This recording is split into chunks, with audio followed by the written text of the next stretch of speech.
Hello, this is the Dexter Power mini circular saw. It runs on an 18-volt battery. It comes with 3 blades,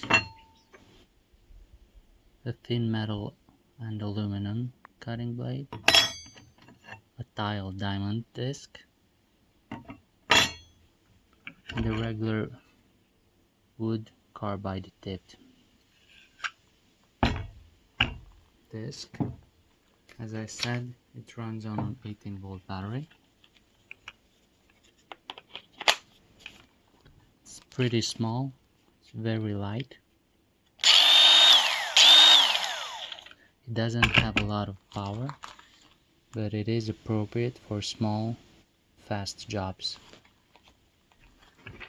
You also have an Allen wrench included that you can use to change the discs.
It's a pretty nifty little tool that can make odd jobs quick and easy.